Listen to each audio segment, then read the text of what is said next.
And, Wes, we're excited about our next guest. Absolutely. He's the new football coach at Boston College, did a tremendous job at Ohio State this past year, improving that defense, but now he's part of the league and taking care of business up at Chestnut Hill. With that said, let's bring on Jeff Hafley. Coach, good morning. How are you? Good morning, guys. How are you? We're good. First of all, welcome to Boston College and the ACC. We're glad to have you. Man, I can only imagine how crazy your life has been for the last 2 to 3 weeks. Not only getting this gig, but obviously putting the finishing touches on an incredible year at Ohio State. It's got to be a whirlwind right now. Put together a staff. Where's my wife? Where's the kids? I mean, you got to be going upside down. Yeah, it's been a whirlwind, really, since the Big Ten championship game. After that game, things got heated up pretty quickly. Interviewed here, took the job, got ready to play in the Fiesta Bowl. Unfortunately, that didn't go the way we wanted to, and then moved here, trying to get the staff together, meet the team, and get some recruiting done. So it's been busy, but it's been awesome. I'm getting ready to wonder how the calendar looks, or do you just go to someone in particular and go, okay, what are we trying to accomplish today? Is that the way it goes, day to day, more than anything else? Oh, yeah, it's almost like minute to minute, hour to hour, just trying to figure out, each day as it comes. I can't try to do too much right now. The first day I kind of felt, wow, I really didn't accomplish much by the time I got to bed, and I just realized it's got to be one thing at a time.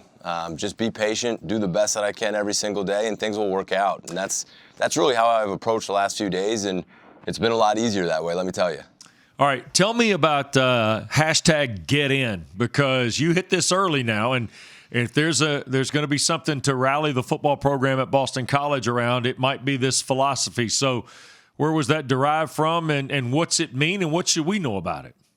Yeah, it was actually sitting on the airplane, getting ready to come here for the first time for my press conference, and I'm just thinking about what am I going to say to the team, and what am I going to say to the fans and the media, and a lot of people say a lot of things, but I just wanted everybody to know that I'm in, and I asked them to get in.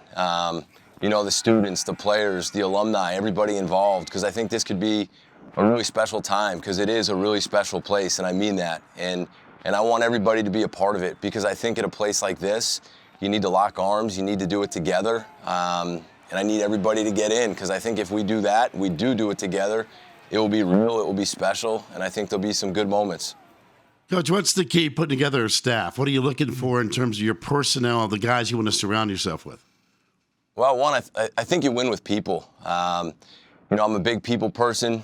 I have strong values. I want people that are great teachers, great leaders, but more importantly, that want to be here and want to be around the players here. So for me, it's about, it's a combination of people that I worked with. It's people that I trust. It's people that I've known or people that have been highly recommended to me.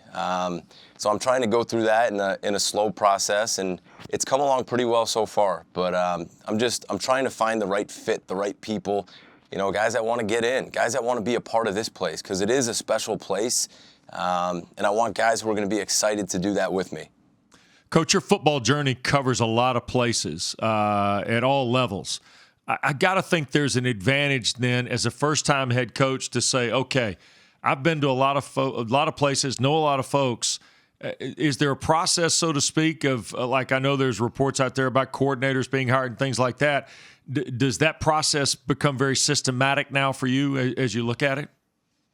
Yeah, I wanted it to be systematic. It all started with the 2 coordinators. I wanted to get them done first because then I wanted their input. I wanted them to sit down with me and say, hey, does this guy fit with you? He fits with me, but does he also fit with you? Because I want it to click. I want the 10 guys on the staff to feel very comfortable with one another, and I want them to be able to work with one another. That's very, very important to me. I want a staff of guys that look forward to coming to work every single day, that like hanging out with each other. So it started with the 2 coordinators. I think we got 2 great ones, 2 guys that I've worked with, 2 really good football coaches who have a lot of energy that I think the players are going to love. And even more importantly, 2 guys that want to be here. And that's really important for everybody to know. And that goes back to what I'm saying, get in. Like, these guys want to be here. They want to be in with me, and that's so important. Coach, what did you learn from the bowl game? I learned a lot of things. Give me some good and some bad on this. Give me good and bad. No, I'm not talking about the Clemson game. I'm talking about the Boston College bowl game. What'd you learn from that? Okay, there's 2 bowl games. That one was an interesting experience. After the first 2 drives, I sat there. I was like, all right, this is going to be a great game. And then, unfortunately, the rain came. Really long delay. And, the guys came out, they played hard. And I really don't want to judge too much off of that one game. I studied their season pretty hard. I watched them on film, and I'm really not going to use that last game. That's a tough situation for those guys. They didn't have a head coach. Think about that. They don't have a head coach. They lost their offensive coordinator. He wasn't around for bowl practice. You get a guy calling plays he did a nice job. He hadn't done it all year. And obviously, Rich Scannell did a nice job taking over as the interim. And I'm not gonna think too far into that game. Coach, the interesting part about your team, the one you're getting ready to coach here, is you get to go through winter workouts. And I've talked to first-time and first-year head coaches in the past few years here, and I get the impression as valuable as spring ball is, the winter workout period can be just as profitable to teams that are building a culture of a new administration or new philosophy or whatever the case may be. Yeah, I think you said it best. I actually met with the strength coach yesterday who I hired and I think is phenomenal. That's when we are going to build the culture, and that's when we're going to see who we have and we're going to see what we have. And I'm more excited for that right now than anything else, because when we get in that building and we go to work, I think that's going to define early who we are, and that's where we're going to set the tempo really even before we get into spring football. Now that you're an ACC coach, you're going to have to play these guys from Clemson after you saw them at the Fiesta Bowl. What were your initial impression based on preparing for them and now knowing I got to go see those guys every year? They're a talented team. They've recruited really well. They have good skill players.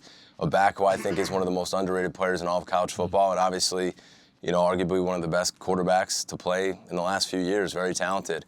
After the game, I thought we did a good job. I thought we could have come away with it. I was disappointed. I thought we played well. We gave up some plays. We had a chance to run away with the game early. We didn't capitalize. We didn't knock them out when we had the chance to.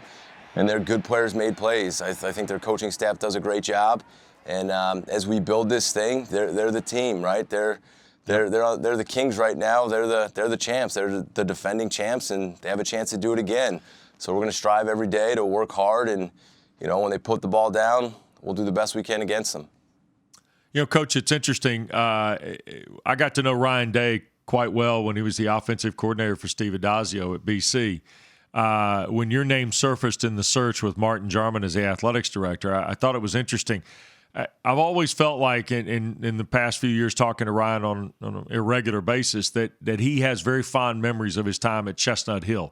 How valuable a resource was he once you got involved in this process? Oh, he was huge. Coach Day is he's a great friend. He's a great coach, but he's even a better person. And you guys know that if you've been around him. Did a phenomenal job this year. And, when he got the call and they asked to interview me, he called me in and he said it's a job I had to look at. He said it's a place he was for 9 years. He loved the people. He loved the values. He loved what it was all about. And he loved the players. And he was extremely supportive. And it was important that I had somebody to talk to. And even more importantly, it was important for me to have a head coach who understood. I was only there for a season. I never thought I'd leave him after 1 year. And that was hard for me, guys. Very hard, because I know it's hard as a coach when one of your coordinators leaves after just one season. So for his support, I appreciate it. And he gave me a great feel about this place, which I know he's very fond of it. By the way, I'd be remiss if I didn't mention the fact we've now gone 10 minutes with you, and I kept waiting for your daughter to interrupt, much like the dogs interrupt us during the show. Your press conference was awesome, though, in Chestnut Hill. I appreciate that. My daughter's probably interrupting my wife right now watching this on TV, so my wife can't hear it. There's no doubt about that. But, no, I'm lucky. I got a great family. My wife's extremely supportive, and I have two awesome little girls that I can't wait to get them out here with me. Yeah, I bet so. The team itself is an interesting one, and we talked to enough coaches in the last year or so to know that this process of the transfer portal can be really interesting. When you look at the team as you know that team today, the number one thing pops off the page at me is you got two really good linemen on the offensive side in Lindstrom and Vrabel. To build with, at least up front. Defensively, there are pieces there of guys who've had some success in the past. You feel like you got some pillars in the brief time you've been able to interact with players? Yeah, you said it best. Everything starts up front on both sides of the ball, and they've always done such a good job here on the O-line, and we're going to have to build it that way on the D-line because our defense is going to be built up front. So I think it's such a good starting point. And yeah, we have to pick up pieces. And I get the transfer portal, and I get there's people that don't know me and don't know our staff, and there's some guys that have already left, and it happens. And it all goes back to get in, right? And if you don't want to be here, don't be here. And if you do, come on, let's go, let's get in. But if a guy wants to leave right now or a guy wants to enter the portal, then he's telling me he doesn't want to be here. So we'll move on, and we'll line up, and I hope we'll play against some of those guys down the road. Yeah. Coach, and this is just kind of a general question, but I can never understand how you guys do this, making the transition so quickly with so many things going on from, as Wes mentioned, the transfer portal, recruiting, putting a staff together. Your life's upside down. You don't know. I thought this box was my underwear, but yet it's my shoes. I don't know if I'm coming or going anymore. What is the most ridiculously tough thing to do, though, in this transition, going from Ohio State to BC, putting together the staff? What's the one thing you tell just us idiots as fans that the thing you don't understand is this is the hardest thing? What is the hardest thing in this transition? Yeah, there's some difficult things. The hardest thing is going to sleep at night. I realize I can't shut my mind off. It's like the first time in my life that's ever happened to me. It doesn't stop. I don't feel tired. I probably look exhausted just looking at myself in this picture right now. But yeah, I can't sleep anymore. I can't turn my mind off. I just kind of think about a million things, get up, take some notes, and all of a sudden it's time to get up and go to work again. So that's been the most difficult thing, but it's been fun, guys. I can't complain. It's a great opportunity. It's a great place. Look how fortunate I am. Even talking to you guys right now, this is all a great opportunity. I'm appreciative of everything. Well, Coach, I've got 2 words for you. Number one, everything from here on the rest of your day will be up compared to this experience. And then number 2, if you can't go to sleep at night because your mind won't stop working, then you need to come down here and spend time with Packer because he's up all night too. Yeah, so 2 hours a night, Coach. That's all you need. 2. Maybe you and I need to talk on the phone late night or something. Absolutely, yeah. I'll be up. You call me at 3 a.m., I'll answer the phone, I promise. It's unbelievable. Jeff, we congratulate you on this opportunity. Really looking forward to working with you, and excited to have you at Boston College. I appreciate it, guys. Thanks so much.